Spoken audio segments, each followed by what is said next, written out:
Dear student, today in this video, I will explain the whole concept of functional grammar and the topics that consists in functional grammar. You know, learners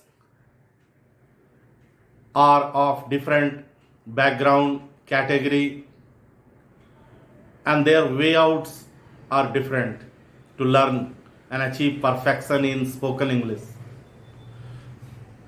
Some people do feel and they advocate as per their experience that even without knowledge of grammar we can speak quite good. That is quite correct, because when you study English as mother tongue, textbook in English, explanation in English, then English will come naturally to you.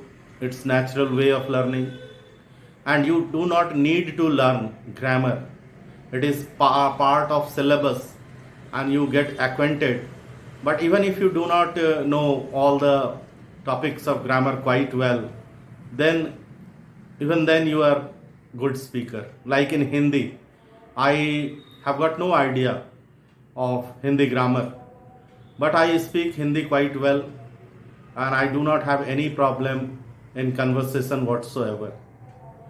But when we learn and study in non-English school, we start learning in the latter part of life after finishing education, and at that time grammar is not all in all in English learning, but it is an integral part which helps us to form the sentences, which makes us familiar with all the uses, the structure of English language, which ultimately is helpful in English conversation. So people talk about grammar, and we must know that it has got two parts. Firstly, it is the basic. The first one is the basic grammar. The basic grammar we finish up to class 5 or 6. The types and kinds of noun, pronoun, mostly parts of speech.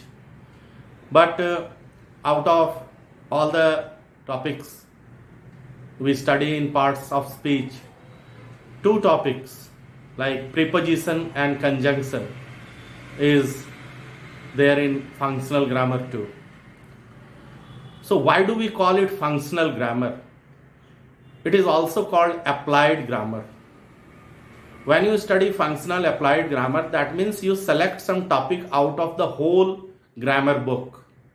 There must be 20-21 topics, and out of that topic you study 7 or 8 main topics. It is called functional grammar because it is related to our actual delivery. It is related to conversation. You know, that part of grammar is helpful in conversation.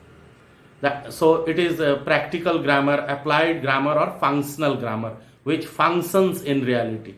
Because if you learn 5 type of nouns are there, that will not help you to speak or form sentences. It is the fundamental thing that you know in the very lower classes. But now I will firstly make you familiar with the functional topics. Although this sequence is, according to my experience, and important of that chapter or topic, there can be those topics can be in some other order, in some other sequence, in some other grammar book. So first topic is the tense, voice, narration, modals. The fifth one is WH words, preposition, conjunction, transformation, and syntax. So all these topics come under functional grammar. Now when you complete this as a topic in grammar in the traditional way, your way of studying will be different. Here in spoken grammar or the functional aspect of that particular topic will be a little bit different. Let me explain how. When you study conjunction, you know that these are the connectors which adds clause and two separate sentences like and, or, but, which, that. So these are the basic conjunction. But when you study study and know the uses of other conjunctions, total number of conjunctions goes up to 60 or 70. So out of those conjunctional uses, you will find that plenty of conjunctions are there which helps us to form sentences like in spite of that, due to, as if, in addition to that, on the contrary. So in that way you form sentences with the help of conjunctions. So I will deal the topic one by one. When you study tense, you know simple present I go, continuous I am going. Okay, fine. You complete 12 tense form, you learn the rules against each tense form, and you think that your studying is over. Now is the applied grammar. That means you have to know in which situation, in which condition you have to use these tense forms. Like we learned, I am explaining the concept of tense right now, this moment. So this is present continuous. But at the same time, I can speak about an action which is not happening right now. For example, if I say, these days I am explaining the concept of tense, that means I am not doing right now. These days I do. That means at some other point of time. So it is not necessarily that it happens at the time of speaking. For example, one more example, he is in the habit of speaking. He is in the habit of boasting about himself. He is in the habit of boasting. That means it is also is plus ing form, that is continuous form. But he is in the habit. That means he does it quite often, not necessarily at this moment. If I say he has settled in USA, this is present perfect form. And present perfect is recently completed action. But his settlement or his being settled in USA didn't happen right now, in the recent past. He might have settled in the long past. So in the functional grammar, we know the different context and how to apply it, that is applied grammar, how to apply it in different situations. And if we know the most possible uses, the uses against the rule, in exceptional cases, then we become master of tense structure. And it is helpful at the time of delivery because you will have the perfect idea. For example, if I say, I am going to play a cricket match tomorrow, this is in continuous form, but it signals the action of future. I am going to play tomorrow, not now. So this much is enough to understand that we study from functional aspect, then our studying is little bit different. Then comes the topic of voice. Voice is functional simply because sometimes actions are completed by some other agent. Like I have been promoted by my boss. It has been given to me by my friend. And you can say it is given also. So there are various ways of expression. So you learn voice structures, that is functional grammar, because it is used passive sentences. The person was shot dead by somebody. That means it is passive structure. It is part of conversation. So narration, the third topic. When we learn narration, our English becomes error free.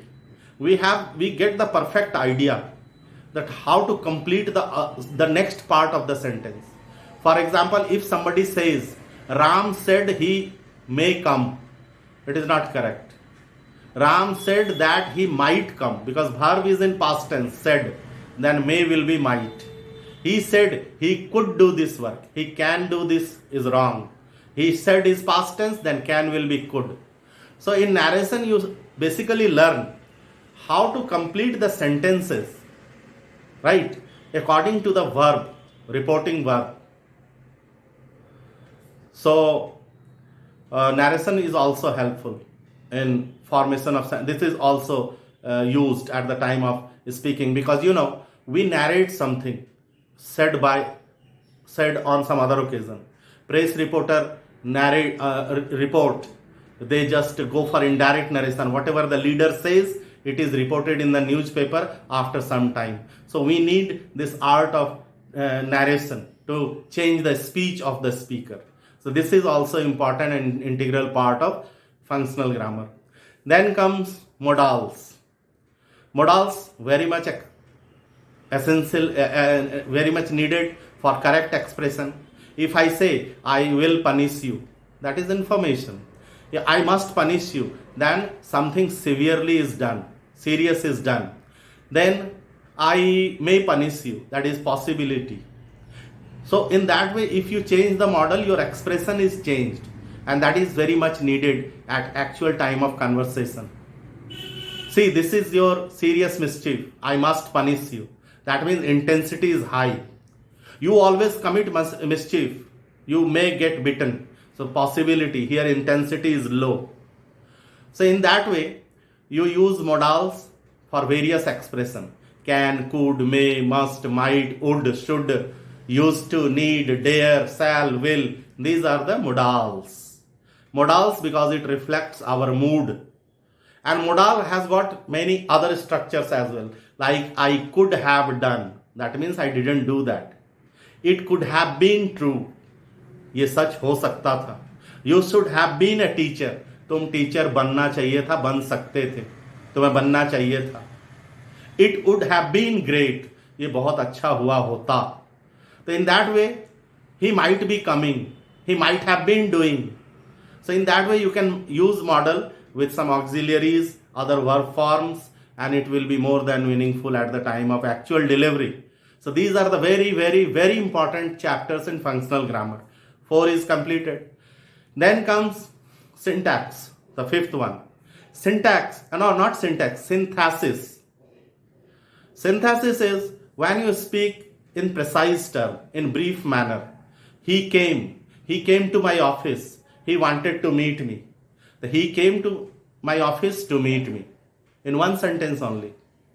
Sachin is a great cricketer. He has got many centuries against his name. He is very humble. So Sachin, who is a great cricketer, has many centuries against his name, is still very humble. So you somehow complete it in one sentence. That is synthesis. It will give you flexibility and you will be able to convey your message effectively in a very short span of time or in short sentences. Then comes transformation. Transformation, when you transform the idea. Who doesn't know Sachin? That means everybody knows Sachin. 2 way of speaking. I tried every possible plan. I didn't leave a plan untried. So these are various way of speaking. Transformation, then you speak the same sentence in some other form. Then comes preposition. Some uncommon preposition you learn like amidst, around, beyond, underneath, beneath. Such preposition you mug up. There is no rule against it. Then comes preposition, conjunction, as I said earlier, that conjunctional uses are very much important. Now the video is coming up to 14th minute. So apart from these topics, you have also to learn the specific way of starting sentences, that is the pattern of sentences. Like to come back to the previous point. Sorry, I can't be agree with you. In my opinion, as far as I think, to come back to the previous point, taking everything into consideration. So whatever I said, you can form sentences with each one. And in all things taken together, if you practice rigorously, form as many sentences as you can, your delivery, your presentation will improve to a great level. Thank you. This was the aspect. As you know, I am quite compelled to end the video because it will go up to only 15 minutes. Hopefully in some next videos, I will explain the concept completely.